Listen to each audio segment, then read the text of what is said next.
On today's episode of Make It Happen, we're talking all about how to build teams with your strengths and theirs. So whether you're in direct sales or you're trying to grow a team that is going to help you grow your business, today's episode is for you. We're also talking about how to know if your social media posts are working for your business and a few of my favorite business apps in my favorite things. Welcome to Make It Happen.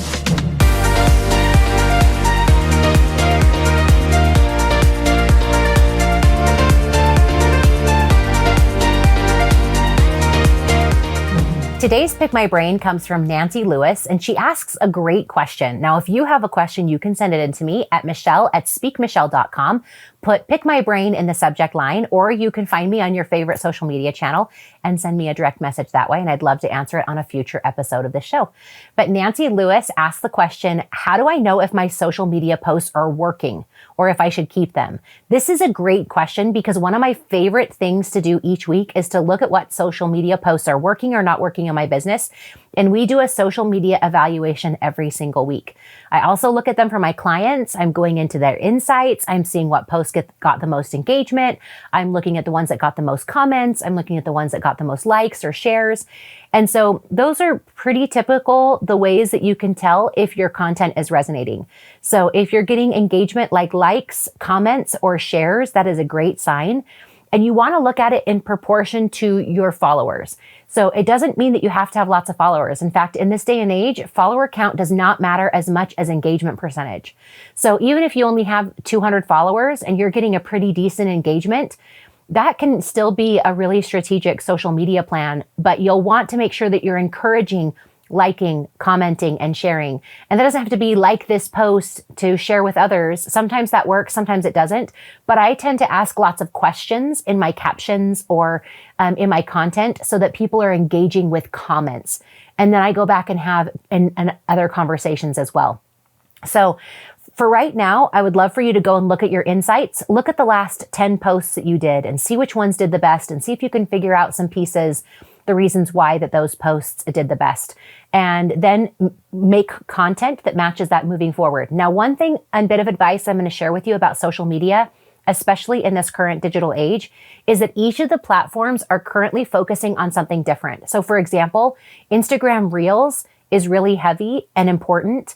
But then if you go to Twitter or something else, they're still looking at short form content. So the same thing doesn't work in different places. But I share this with you because if you're on Instagram and you're still only sharing graphics, you're not going to get a very good percentage on engagement because Instagram is weighing Reels and other content heavier than they're currently weighing text content. So you might be bummed that your content isn't doing very well, but it might be the type of content. And so you just need to shake that up. It's easy to tell what the trends are because when you open your app, you can see what they're showing you a lot of. They're showing carousels and reels on Twitter. They're on Instagram. They're showing you graphics and thread messages on Twitter. They're showing you reels and live videos on Facebook. And if you need to, you can go and do a little search. But if you're looking for engagement, it can help to do the thing that the platform is really focusing on. So I hope that's helpful to you. First, start by getting an idea of where you currently are. Then you can measure them week by week and make adjustments to your content and your strategy accordingly. I'm wishing you the best. This is a great question, and the insights that you'll find will help you make better content decisions moving forward, and your engagement will increase as well. Cheering you on. I am thrilled because we have a sponsor here with us for Make It Happen. They're going to be sponsoring our content all month long. And we met by accident, and now I'm so grateful. This is Sherrick Peck, and he is a physical therapist by trade, but also an inventor, which we'll talk more about today. And he is someone who has personally healed from major traumatic injuries and found a solution. So I would love for you to share as we get started. Tell us a little bit about this product that bound us together and why it is a passion for you. Absolutely. I'm a physical therapist by profession. I also have a master's degree in counseling. But if you go back in my history, I suffered a stroke as a teenager. Oh, wow. And broke my neck, and I had to learn to walk again and learn to function. And it's been my lifelong passion to help people get back to functioning so that they can help a lot of other people. Well, fast forward a lot of years, we invented a tool that we created right here in Utah. It's called the Tuner Pro device. And in fact, 2 years ago, we were the coolest thing made in Utah. But our device is a vagus nerve stimulator. It helps the body heal from almost anything. Okay, so this is where we met. My daughter, at the beginning of the school year, she is going into 6th grade, was having massive debilitating headaches. And she missed like 5 or 6 days of school because she just and I could tell it was legitimate. I could also tell that she was probably dealing with some emotional things. And I could also tell that it was really knocking her down, and her body was responding to maybe some anxiety of transition and other things. And so we tried to work at it from a number of different places. We tried all kinds of things and nothing was working. And my friend says, you really need to try the tuner. And so she drove it 20 minutes to me, and I was so grateful. And of all the things we tried, my daughter said, this is the one that helped me the most. And so that's when I reached out to you and was like, holy cow, I need to know more about this. Please tell me. And so thank you so much for being part of that story. And we have it now. And from time to time, she's like, oh, Mom, I need that thing that helps my headaches. Mm-hmm. And so we're so grateful that we have this tool in our home. So I would love for you to share, if you could share, what are 3 things or 3 reasons why somebody would want to have this tool in their home? Well, our tool is used by chiropractors and doctors all over the world for chronic pain reasons, but they also use it for brain rehabilitation. And of course, it's a wonder with migraine headaches, jaw pain, all kinds of things like that. But probably the easiest thing is you can do it in your own home, as you've noticed with your daughter. It provides a wonderful tool that a parent can use or a child can use that helps their brain get doing better. I love that. Thank you so much for sharing and for coming and for being part of the show. I would love for people where would you like them to go first? If they're interested in finding something that will help them with whatever their ailments or challenges are, where should they go first? Well, if they want to see it in action, go to our YouTube channel. Okay. But if they want to learn quite a bit, go to our Resimax.com website.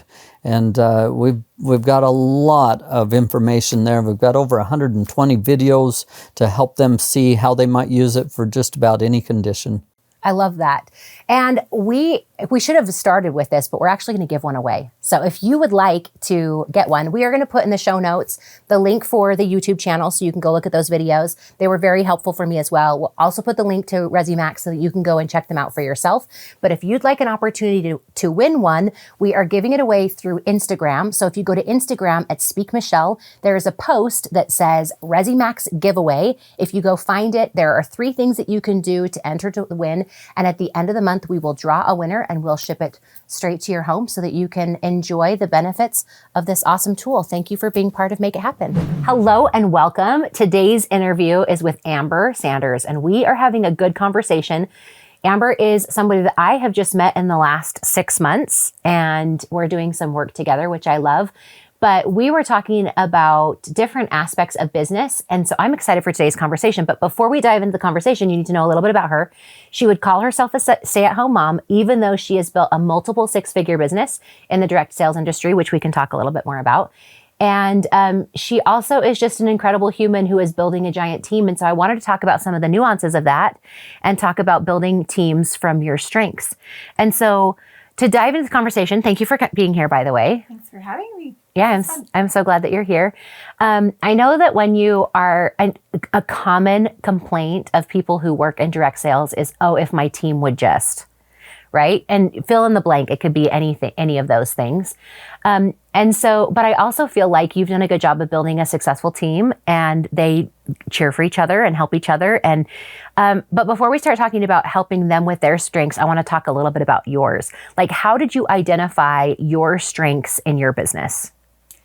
You know, that's an interesting question because if you were to ask me, I would say, oh, I don't really have any talents or any strengths. And looking back, what I used to do was I would make a friend, and my mom would say things like, why are you hanging out with them? They're blah, blah, blah, because they always are parents always want you to be around the best people, right? Sure.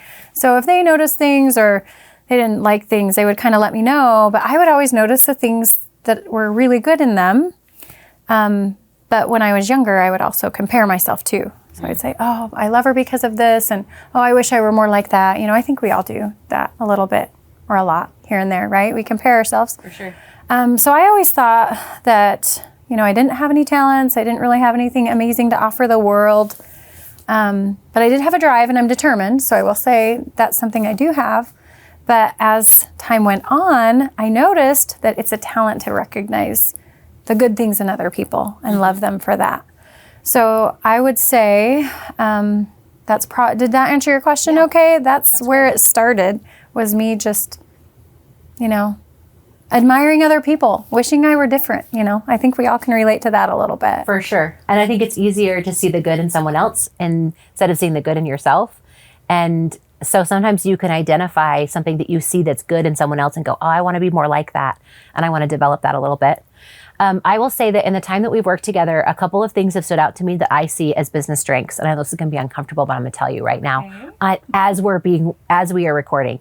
One of the things that I like about you is you do have drive and determination, but you're also totally open to the outcome. And you get to a place where if something doesn't work, you're like, okay. And it's not like you're not crushed on the floor for weeks and weeks, like, oh, that was the worst. And you don't wallow in it. You're like, okay, let's try something else.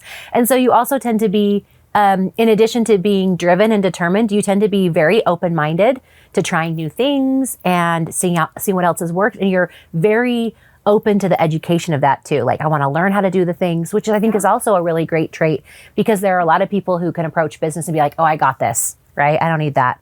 But you'll reach out and seek out for people and their strengths and learn from them too. So as you build a team and as you've noticed, what are some of the traits that you have found in working with team members that are the best for growing and building a business? Like, if you could just say, okay, here are the top traits for people, whether that's direct sales or small business ownership or even doing a startup, what would you say are some of the best traits? Yeah, it's interesting because some of the things you mentioned are kind of exactly that. I think it's interesting when people will join or start a business, right? There are lots of people that start businesses.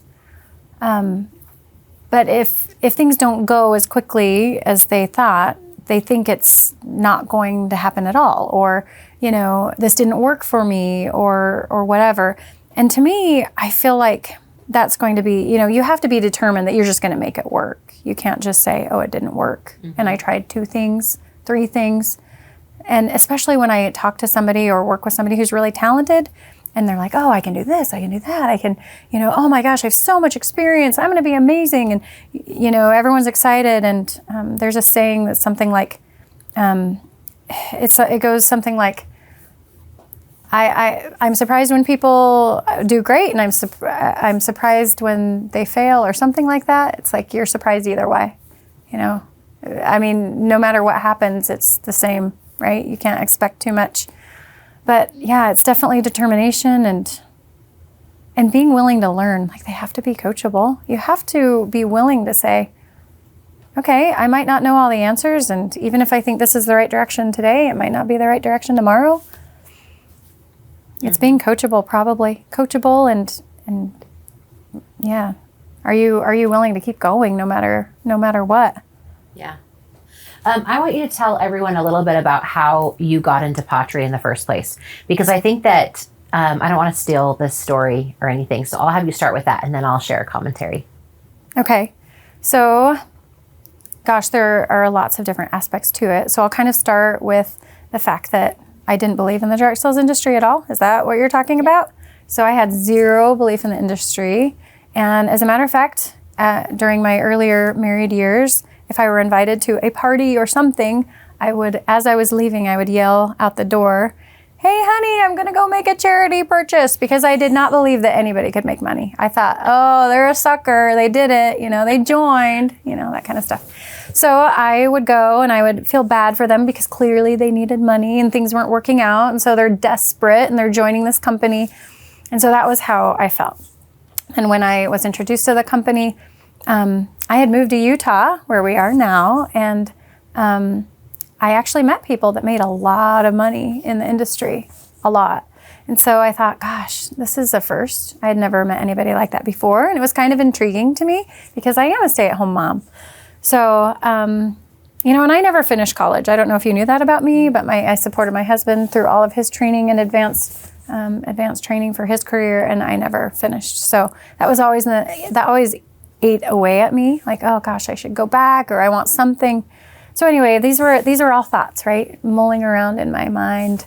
And then when this opportunity, and I also, how many of you guys feel like this? You're like, oh, I'm always the last to know.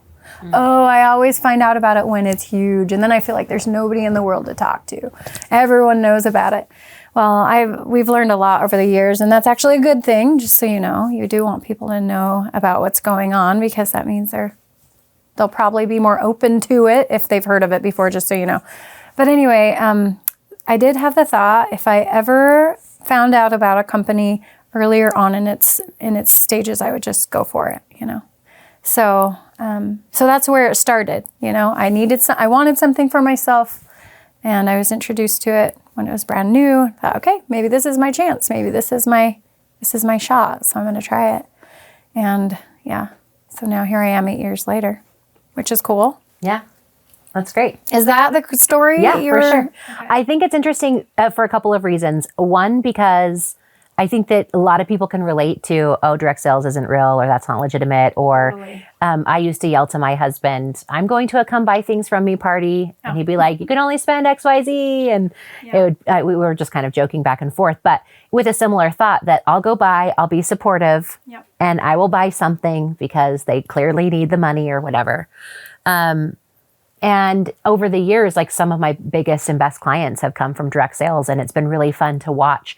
I love the passion that comes from a direct sales individual, somebody who is building their own business on their terms, at their schedule, but they also don't have to do the idea development or anything else. They're just putting their own spin on it. And as a result, they're pretty driven, and they're exciting and fun, and they are motivated. And so I think it's just a really high vibe, high energy group, generally speaking. You do get some people who are just complainers all the time, but it's a great place. But the big key is, if you want to grow a paycheck, you also have to build a team, and you have to do it with some people that you can control and some people that you can't, and some people that you personally enroll, and some people that just get enrolled because somebody else knows them and you're now dealing with all of their things. So as you start to meet new people who are coming into your team, and you've built a strong, big, successful business, what do you do early on that helps you identify people's strengths in order to help them grow the business that will work for them?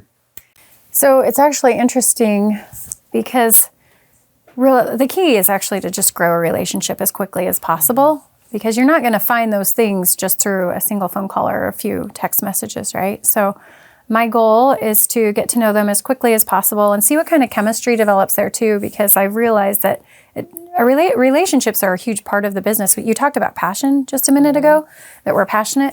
I think it's because you have to kind of, because you can't just give up, and there isn't we're just going to give you, this salary, and you show up and we'll give you a review, and you might not like the review, or maybe we'll promote you because you're doing great. There's nothing in place for that. And so you have to have an amount of passion. You have to want it bad enough that you're willing to kind of go through those ups and downs, the learning curve, right? And part of that is the relationship. So when people are doing great, they want to have somebody to celebrate with. When things aren't doing great, they need someone to talk to. And that's a lot of times what will get you through. So if you have somebody that's just not willing to develop a relationship with you and do the work as well, there has to be an element of doing the work also, So, and everybody's different. A lot of my strongest, colleagues, I like to call them colleagues and partners and, business partners and that kind of thing, because that's truly what it becomes. A lot of people aren't willing to do the hard things and develop the relationships, and it's just nothing comes of that, So those are the elements that I look for the most. Okay. I think the conversation is also intriguing, because for those who are watching who are like, oh, wouldn't that be nice to just pick up and have things? And wouldn't it be nice if I had good relationships with some of those people? So what have you done when you have found that those relationships are a little bit rocky, or if there is some butting heads? How do you approach some of those conversations or situations in a way that either preserves the relationship or the business, or both? So that's interesting, because I have not been the perfect leader, believe it or not. Oh my gosh, I've done some really stupid things with relationships in the past that I think, oh, if only I would have known. But if things are rocky, One, I don't ever believe that it always will be that way. I used to feel like if things didn't go well, that's your relationship period. I don't believe that. I totally have made mistakes, apologized, had my feelings hurt, and just had to forgive and move on too, So everyone has to do a little bit of that. But the good news, I will say, the best part about it is you can definitely have a great relationship. Even if you don't see eye to eye, it's okay. You can love working together still, or mend really hard things. You really can. I've had it happen. I'm grateful to say I don't feel like there's anyone that, and I will say, I'm sure, I do believe that if people offend or get their feelings hurt, it's usually a misunderstanding or miscommunication. So I believe in totally open communication. You don't do hey, tell her this, or if you have an issue with somebody, just go to them, tell them, say, I'm so sorry, I feel like this is happening. Is this true? Is it all in my head? Or, this did hurt my feelings, but I don't think you meant it. You can do that. That's a harder conversation if you get your feelings hurt, but you can do that too. Or you can just forgive. You can just decide to forgive and move on. And that can be hard, but it can be done. So yeah, as far as the communication stuff goes, it's probably a number one. You definitely have to be willing to do that. And know that nobody's perfect, not even the top of the top of the top. Nobody's perfect. Everyone's doing their best. My dad taught me that. That was one of our conversations when I was a teenager. I'll never forget. No, actually, I was a newlywed, and I remember I was irritated with my sister. I do remember it. I lived in Milwaukee, Wisconsin at the time.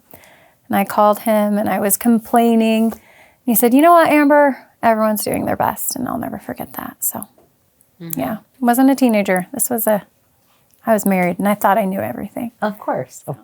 We always know everything. Yeah. I think this is a good conversation too, because I've watched you communicate in situations, and some of them a little bit, or hearing about them, some of them being a little bit tricky, but you're not afraid to have the conversation. And I think that's great, because there are some people who will put off having a conversation for so long because they're worried, well, what if that doesn't go well, or what if that doesn't happen? But I feel like you show up in energy-rich ways, willing to have a conversation, because you're also committed to the relationship long-term, right? Probably to a fault.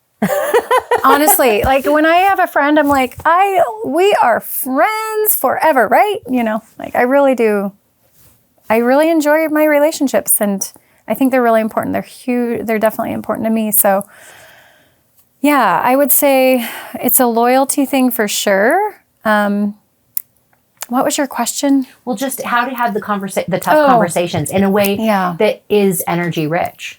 So I think some people can want to be, I just want to be in the middle of all the info and like gossipy. You can have that, but it's way more fun if you're just like, I just want to learn. I just am excited to be a part of it, to learn. And how can I help? I think it depends on how you go into the conversation and the situation. Are you there to be there in a place, coming from a place of service and love, or are you there because you just want to be in the middle of all this stuff and then you're going to go talk to this person and that person?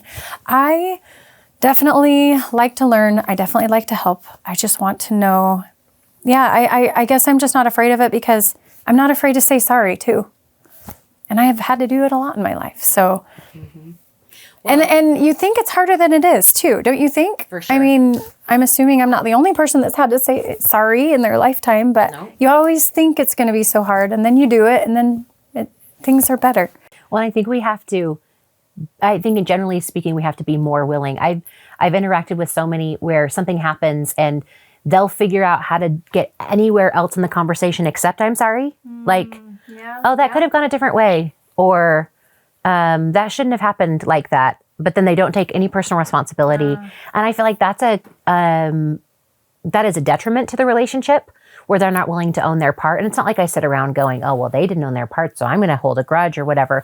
But I watch some people say, "Gosh, it's really not hard to say I'm sorry, and really not hard to step in." And that doesn't mean you have to be an over-apologizing person, but to own the places where you are. And I think that where there is a willingness to try again, and then the forgiveness that follows, those relationships tend to be deeper, because you stay committed to the relationship despite the challenge, instead of running away when there's a problem. But in terms of conversations that are tricky. We also did an episode on this. I think it was actually the last episode on conversational enrollment and how to ask for what you want. So if you are looking for a little template to have some tricky conversations, that might be helpful for you. And you can just go back and watch or listen to the last episode. But is there anything else you want to say about communication in teams and how to help other people talk through things before we go on to anything else? Not that you have to, but not necessarily. Yeah, I wish I could say my top things. I guess I will mention my top things are just be willing to listen, know you're not perfect, be open to learning something new. And it's okay. So over the years, your team has grown and it's gotten quite big. And the managing of that takes more people, more time, more efforts. How do you structure your team building and the people that need support from you in a way that doesn't take from your own personal time or from the other roles that are important to you? Yeah. And this is actually probably the thing that's been the hardest, because I recognize that I learn something from everybody, right? But yeah, as things get bigger, there are going to be people that feel, like, hey, she doesn't talk to me as often as we used to, she doesn't reach out necessarily. It's turned more to people that reach out to me. They're the ones that get my attention. And then, I try to, sprinkle out some love here and there as I can too. That's probably the thing that hurts me the most, is just the fact that, you can't spend an hour every day with every person, So hopefully this is where you hope this is where culture comes in. This is where you hope that you are, how you feel about relationships and what's important is trickling down to your leaders. They can share that as well, because you're only one person.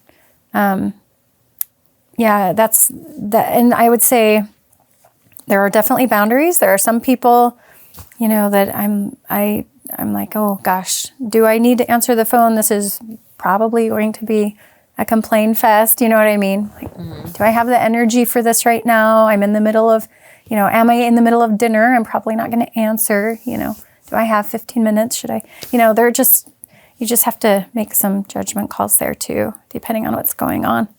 Well, and I think that you're also speaking to, how do you care for yourself in all of this, right? How do you stay strong and make sure you have the energy you need, that your needs are being met so that you can pour into lots of other people? Because as your organization grows and there are more and more people who want your time, or the challenges get bigger, or the paychecks are bigger and there seems to be more at stake, what is something that you do to maintain your own sense of self? So that is an interesting question. I generally have times that I'm like, okay, I'll start looking at my phone at this time in the morning, and I try to not look at my phone at this time at night, It doesn't mean that I don't. It's just that I'm a lot more selective, 100% more selective on what I do as far as communicating back to people. But the other thing that's kind of interesting is I'm actually very much an introvert. And when I started this business, I didn't know what I was signing up for. And I'm the type of person, you give me a good book and I can just hole up in my house for only a couple days. It only takes a couple days to read a good book, right? Let's be honest. So when I started, I actually vowed I would never do a Facebook Live. I would never do anything like that because I was so uncomfortable.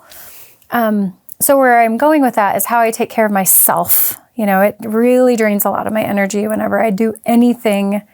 Not as much anymore. You definitely can build up a tolerance to, oh, I like this. Oh, okay, I can do a lot more. Oh, I can do this all day and it's actually fine. But it used to be that I would even go to a conference, and by day 2, I had to leave the room, I would cry, not know why. I'm just so overwhelmed, and then I go back and I'm fine. It's really silly. It really is so silly. Totally normal for introverts. Yeah, and anyway, I've learned a lot about myself, obviously. So I will say, to care for myself and knowing my boundaries and what I can handle, there will be times that I'm kind of quiet for a day. My people that I talk to regularly, they might not hear from me for a day, but then the next day I'm fine and I pick it up, So it's kind of learning a little bit about yourself and what you need, because not everybody needs the same thing. Right. And I will talk to my team the same way, especially after maybe they've reached a big, huge goal, somebody. I'll say, okay, I need you to know a couple things. I need you to know, how do you know you're exhausted and you need a break? And then I need you to know, okay, what do I need to do to kind of recharge so I can get back and be, rational? Because sometimes when we get tired, that's when you're like, I'm quit, I'm done, and you're not thinking rationally. So before it gets to that point, kind of think through, okay, what do you need and what are you going to do to come back and be okay with it? Don't just throw in the towel because you're exhausted. It's normal to get exhausted sometimes, no matter what's going on in life, right? So, yeah, everyone's different. I would say you've got to know what your things are, and they're not always the same. Mine is probably just lack of sleep and I need to take a nap. Mm-hmm. Or maybe I'm just not feeling that day. And I love music, so I'm going to turn on my favorite music that really makes me happy. Generally music that makes me happy, so.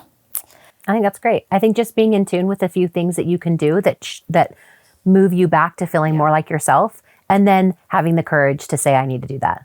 Because I think so many women are like, I'll just keep sacrificing. I'll sacrifice for this. I'll sacrifice for that. And then the next thing you know, they're burnt out or done or overwhelmed or overworked or whatever. And being willing to say, hey, no, part of my strengths is knowing when I need to take a break. Yep. And there's nothing wrong with that. Yep.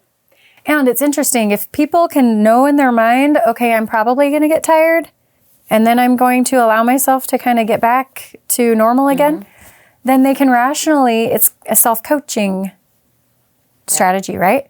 They can rationally, and some people do it naturally because maybe they've gone to school, maybe they've run a business already, or they've just been a busy mom and they can kind of do it on their own, but not everybody can. But it's a self-coaching strategy and if people do that, they'll recognize it when it's happening, and then they'll go through the motions, and they'll even let you know. They'll say, hey, I'm going to go do this. I've got to have it a couple days. And then they don't freak out. They thankfully it saves them oh my gosh, I'm so sorry. I'm so embarrassed. I can't believe I said this. I just wasn't in my right mind, So it can avoid, just knowing what you need can really avoid some rash conversations, right? Or decisions. Yeah, I used to feel like I could travel and then go straight home and get right back into things, and I can't. So I know anytime I travel that I need 24 hours from the time that I get home to really get back into work things. And I'll check my email and do stuff, but I can't have meetings or clients all day the day after. And I need that time to connect with my kids and my family. And so just even knowing that has made me more strategic and better in control of my energy. And your schedule. Because it sounds to me like you would block that day off as hey, I need this, and I'll do whatever I feel like I need or want to do. Yeah. So I love all of that. Well, time goes by so fast. Thank you so much for being on the show. Where can people find out more about you? So they can go to, actually send me a message at 385-422-1212. And then just say, hey, I saw you on the show, and then I'll send you a keyword, and then you can find me there. Okay, awesome. That's great. We'll make sure that that's in the show notes too, so that people can find it. But thank you so much for being with us, and thank you for being on Make It Happen. This was such a pleasure. I appreciate it so much. Okay, for today's Michelle's favorite things, we are staying digital, but we're going with my favorite business apps.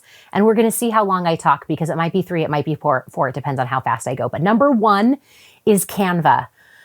It's getting better. The app is getting better. 90% of the time, I am doing Canva designs in Canva. And so as my assistant does all of them in Canva too. But sometimes when I need to make a quick change on something, I can actually make the change in the app on my phone on the go. And I have been pleasantly surprised with some of the changes they made. It used to be really tricky to change font sizes, to change fonts and do other things, but it's actually gotten a lot better. So if you like to make design on the go, I think I still like it better in the desktop version, but Canva is actually working. Number 2, Slack. So Slack versus Trello. Slack has gotten better. I actually prefer Slack in the app than on the desktop, which is the exact opposite. If you need to communicate with a group, that can be a great way. GroupMe also works, especially if you're doing like a coaching group or consulting group and you want to stay out of some of the normal platforms like Facebook, if not everyone is on it, GroupMe is an option. But what I like about Slack is the ability to put some things in announcements and some things in general and to still be able to have private conversations. So Slack is a great choice. Again, if you need to communicate with a team or with a group in some way, I'm enjoying Slack. The last one I wanted to share with you is Voxer. I know that lots of people are using Voxer, but I'm going to talk about how I'm using it for business. When I have a client who wants to send me a message and ask me a question on the go, those individuals that are in the outsourced CMO group, they will often text me questions, and texting them back an answer is tricky. If they have an Apple phone, then I can send them a voice memo back so they can hear me talk, and it takes a lot less time than if I'm trying to type it or text it out. But if they don't, then I go with Voxer because Voxer is a great way for me to be able to share. You can also use Marco Polo if you want to show your face. So Voxer is great for just sending quick voice memos, but when you want to show your face, you can use Marco Polo to send those messages. And I know some of this is probably common, but I think it is great to revisit it for business ideas. And then I'm still using Square. People ask me all the time how I'm doing credit card processing, and I still use Square for my credit card processing at events on my phone, and I love it. It's absolutely great. Works for me. You might need more bells and whistles, but I don't. So the Square app on my phone is my favorite, and I don't have to buy an extra point of sale station when I'm handling books at the back of the room or orders that are coming in from events. So those are a few of my favorite business apps. I'd love to hear what some of yours are. Maybe I need a new app that will make my business life better. I'd love for you to share it. Okay, I hope you're loving this conversation, especially coupled with what we talked about last week. How are you communicating with your team and helping them build their own strengths? I think sometimes we make the mistake of thinking that in order to build or in order to have the right person, that they have to be a cookie cutter approach to growing and building a direct sales company or a business. But the reality is that everyone has unique strengths that they can bring to the table to make your business grow and thrive. So be thinking about how you can pull them out of others, how you can use yours to be a better leader. And I know your business will grow. Thank you so much for finding us here on Make It Happen. I can't wait for you to see next week's episode, so make sure you find us again. Follow us and subscribe so that you hear about every single episode that we have coming on. We'd love to hear your thoughts and feedback at any time. You can email me at michelle@speakmichelle.com and make sure you send me your Pick My Brain. And until I see you again, make it happen.